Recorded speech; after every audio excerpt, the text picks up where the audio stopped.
అంటే జీవితంలో వాహనం అనేది చాలా అవసరం. కానీ ఆ వాహనాన్ని రిజిస్టర్ చేయడం, చట్టబద్ధంగా వాడటం కూడా ఒక బాధ్యత. ఇటీవల వాహనాల రిజిస్ట్రేషన్ ప్రక్రియలో ఫేక్ ఇన్సూరెన్స్ మరియు ఫేక్ ఆధార్ కార్డుల వాడకంపై అనేక ఘటనలు వెలుగులోకి వస్తున్నాయి. ఇది కేవలం చట్ట ఉల్లంఘన మాత్రమే కాకుండా ఇతరుల ప్రాణాలకు ప్రమాదం కలిగించే పరిణామాలకు దారితీస్తున్నాయి. ఇటువంటి నకిలీ డాక్యుమెంట్లు వాడకం, వీటి వెనుక ఉన్న మోసాలు, చట్టపరమైన పరిణామాలు, ప్రజల్లో అవగాహన లోపం కోసం ఇవన్నీ మనం ఈరోజు చర్చించబోతున్నాం. ఈ అంశంపై మనతో చర్చించేందుకు ఆర్టీఏ యాక్టివిస్ట్ మరియు సోషల్ యాక్టివిస్ట్ ఎం దయానంద్ గారు ఉన్నారు. ఇంకెందుకు ఆలస్యం, ఒకసారి ఆయనతో మాట్లాడు. నమస్కారం అండి. నమస్కారం. ఇప్పుడు ఫేక్ డాక్యుమెంట్స్ వ్యవహారం అనేది ఎలా నడుస్తుంది అంటారు? పెద్ద ఎత్తున నడుస్తుంది. ఆర్టీఏ కార్యాలయంలో పెద్ద ఎత్తున ఫేక్ డాక్యుమెంట్స్, వాళ్ళు ఈ ఫేక్ డాక్యుమెంట్స్ వలన ఎవరు చెక్ చేయకపోవడంలో ఈ ఆధార్ కార్డులు అనేది, తర్వాత ఇన్సూరెన్స్ అనేది పెద్ద ఎత్తున ఆర్టీఏ కార్యాలయంలో జరుగుతున్నది. అంటే వాహనాల రిజిస్ట్రేషన్ ప్రక్రియ అసలు ఎలా ఉంటుంది? వాహనాల రిజిస్ట్రేషన్ ప్రక్రియ అనేది ఎలా ఉంటుంది? వాహనాల రిజిస్ట్రేషన్లో కూడా కొత్త రిజిస్ట్రేషన్ వాహనాలలో ఈ ఆధార్ కార్డు అనేది సుప్రీంకోర్టు గైడ్లైన్స్ ప్రకారంగా కంపల్సరీ ఆధార్ కార్డు పెట్టాలని చెప్పి సుప్రీంకోర్టు ఈ వాహనాలు ట్రాన్స్పోర్ట్ కానీ నాన్ ట్రాన్స్పోర్ట్ వెహికల్స్ కానీ కంపల్సరీ ఆధార్ కార్డు పెట్టాలని చెప్పి all over India supreme court orders ఇచ్చి సెంట్రల్ గవర్నమెంట్ ఇది కంపల్సరీ ఇంప్లిమెంటేషన్ చేసి ఆర్టీఓ కార్యాలయంలో కూడా ఆధార్ కార్డు, అడ్రస్ ప్రూఫ్, తర్వాత ఐడి ప్రూఫ్ కంపల్సరీ ఉండాలని చెప్పేసి పెట్టారు. దీనివల్ల ఏమైపోతుందంటే ఇతర రాష్ట్రాల నుండి వచ్చి ఈ రాష్ట్రాలలో వచ్చి వాళ్ళు రిజిస్ట్రేషన్ చేయాలంటే వాళ్ళకు ఆధార్ కార్డులు ఎక్కడో ఆ ఏరియా ఆధార్ కార్డు నడవాయి. ఇక్కడ ఆధార్ కార్డు వాళ్ళు ఏం చేస్తున్నారంటే ఇక్కడ ఏరియా అడ్రస్ల మీద ఆధార్ కార్డులు, అడ్రస్ ప్రూఫ్లు తయారు చేసి ఈ మధ్యవర్తుల ప్రయాణమూర్తేనే వీళ్ళు ఆధార్ కార్డులు, అడ్రస్ ప్రూఫ్లు తయారు చేసి మోటార్ సైకిల్ కానీ, కార్లు కానీ, ఆటో రిక్షాలు కానీ, వాహనాలు కానీ పెద్ద ఎత్తున ఈ విధమైన రిజిస్ట్రేషన్లు జరుగుతున్నాయి. ఫేక్ ఆధార్ కార్డుల మీద జరుగుతున్నాయి. యాక్చువల్లీ దీన్ని అరికట్టాలంటే ఆర్టీఓ కార్యాలయంలో ఉన్న క్లర్కులు, ఆర్టీఓ అడ్మినిస్ట్రేటివ్ ఆఫీసర్లు, తర్వాత ఆర్టీఓలు, రెవెన్యూ రిజిస్ట్రేషన్ ఉన్న అధికారులు వీళ్ళు చెక్ చేయాలి ప్రాపర్గా. ఫస్ట్ వీళ్ళు ఏమంటే ఒక రిజిస్ట్రేషన్ డాక్యుమెంట్స్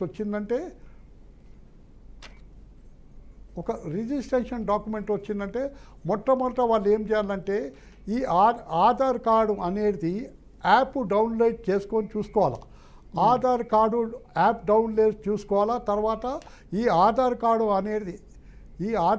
అనేది ఈ ఒరిజినల్ ఆధార్ కార్డు మీదకెళ్ళి వాళ్ళు క్రాస్ చెక్ చేసుకోవాలా.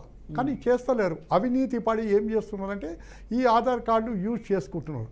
ఎప్పుడు ప్రమాదం అంటే ఎప్పుడు రిజిస్ట్రేషన్ చేసుకొని ఎప్పుడైనా యాక్సిడెంట్ అయిందనుకో అప్పుడు ఆధార్ కార్డు కానీ, ఇన్సూరెన్స్ కానీ, అప్పుడు వాళ్ళ ఫ్యామిలీస్ కానీ వాళ్లకు సివియర్గా వాళ్లకు మోసం జరుగుతుంది. ప్రభుత్వం కూడా దీని మీద నష్టం అనేది వాళ్ళకు జరుగుతుంది. ఈ ఆధార్ కార్డులు ఎప్పటికైనా డేంజర్. ఒక వ్యక్తి రిజిస్ట్రేషన్ చేసుకొని యాక్సిడెంట్ అయింది. యాక్సిడెంట్ అయిపోతే వాని ఆర్సీ బుక్లో వాని అడ్రస్ వచ్చేమో ఉదాహరణకి తుకారాం గేట్ అని ఉంటుంది. తుకారాం గేట్లో పోలీస్ స్టేషన్ అక్కడ పోయి వాళ్ళు అడిగితే ఓనర్ ఏమంటాడు, నా ఇల్లు ఇట్లా నేను ఒక్కని ఉన్నా, మరి ఈ ఇంటి అడ్రస్ ఎట్లొచ్చింది? మధ్యవర్తులు తయారు చేసి ఈ ఆర్టీఓ అధికారులు కూడా వాళ్ళతోని కొల్యూటెడ్ అయిపోయి వాళ్ళతోని అందరికీ దీన్ని సహకారం చేసి ఇది పెద్ద ఎత్తున దోపిడీ నడుస్తుంది. ఇది ఇమ్మీడియట్గా ప్రభుత్వం కూడా దీని మీద చర్య తీసుకొని అరికట్టాలి. సో వాహనాల రిజిస్ట్రేషన్లో ఈ ఆధార్ కార్డు అనేది ఎలా ఉపయోగపడుతుంది అంటారు? Aadhaar card original Aadhaar card అయితేనేమో మంచిగా ఉపయోగపడుతుంది. ఈ ఫేక్ ఆధార్ కార్డు అయిపోతే, యాక్సిడెంట్ అయిపోతే కోర్టు కూడా దీన్ని నమ్మది. ఇప్పుడు ఇన్సూరెన్స్ క్లెయిమ్ చేసుకోవాలంటే ఈ ఆధార్ కార్డు లింక్ ఉండాలా. ఆధార్ కార్డు లింక్ ఉండకపోతే వాడు ఫోన్ నెంబర్ ఇస్తాడు. ఫోన్ నెంబర్ ఇవాళ ఉంటుంది, రేపు మారుస్తాడు. తర్వాత ఆధార్ కార్డు నంబర్ మీద వాడు కొడితే ఒరిజినల్ ఆధార్ కార్డు వచ్చేమో లక్నోలో ఉంటుంది, ఇక్కడ వచ్చేమో ఫేక్ ఆధార్ కార్డు మీద వాడు తయారు చేసి పెడతాడు.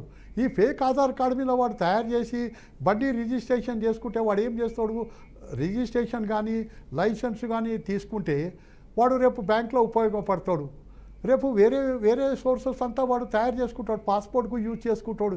ఈ ఫేక్ ఆధార్ కార్డుల మీద వాడు ఎన్నో దోపిడీలు చేస్తాడు.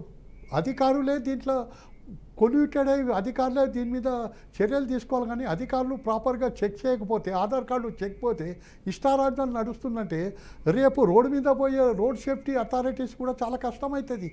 పోలీసు ఎట్లా వెరిఫికేషన్ చేస్తారు? వాడు చచ్చిపోతాడు, డెడ్ బాడీ ఎక్కడ పోతుంది, మంది ఎక్కడ ట్రేస్ అవుట్ చేస్తాడు? గాంధీ హాస్పిటల్లో వాడు డెడ్ బాడీ ఉంటుంది, వాడి అడ్రస్ ఉంటుంది, లైసెన్స్ అడ్రస్, ఆర్సీ అడ్రస్ మీద పోలీసు వాళ్ళు పోతారు. మాకు తెలియదు అంటారు. ఈ లైసెన్స్ ఎవడు ఇచ్చినాడు, ఎవడు ఏం చేస్తున్నాడు? మరి అధికారులు ప్రాపర్గా చెక్ చేసుకోవాలా, క్రాస్ చెక్ చేసుకోవాలా, ఇది వీడిదా కాదా అని చెప్పి.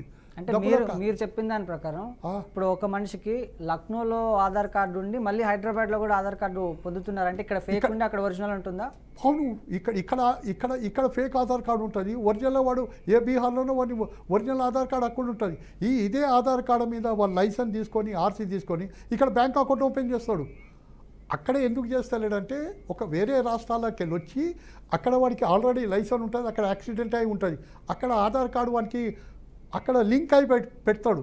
అదే ఆధార్ కార్డు ఇక్కడ చేస్తే వాడికి ఇక్కడ లైసెన్స్ దొరకది, ఇక్కడ బండి రిజిస్ట్రేషన్ కాదు.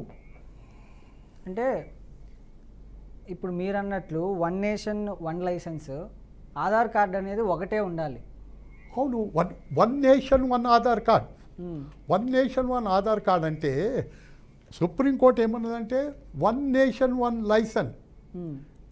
ఏ మల్టిపుల్ లైసెన్స్ ఉండకూడదు, ఏ అధికారికి మల్టిపుల్ లైసెన్స్ అనేది ఉండదు.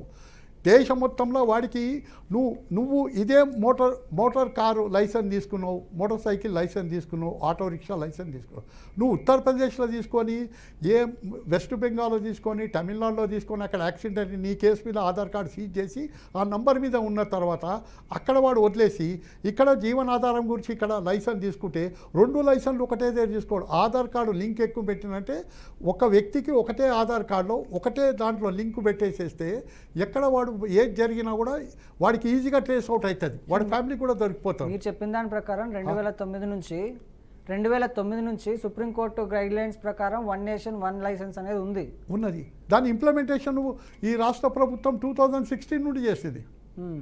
2016 నుండి ఈ రాష్ట్ర ప్రభుత్వము ఈ ఇంప్లిమెంటేషన్ చేసింది.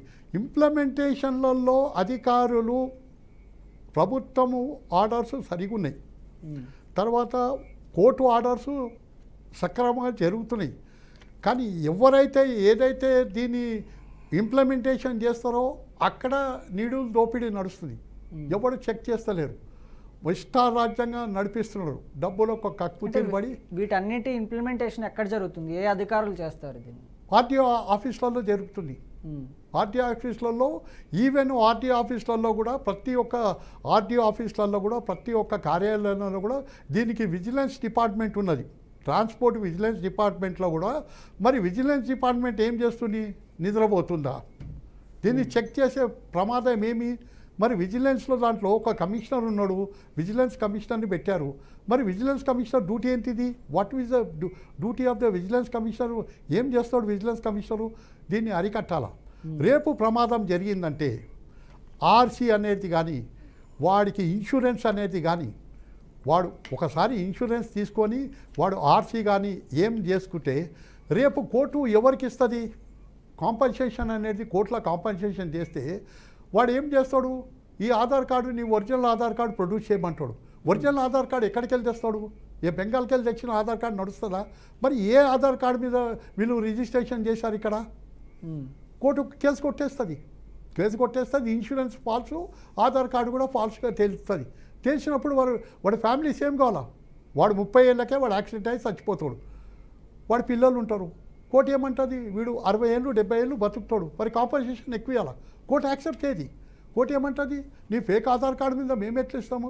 జెన్యూనెస్ of the Aadhaar card you have to produce and establish before the court of law. అది అక్కడ జరిగింది సమస్య. అది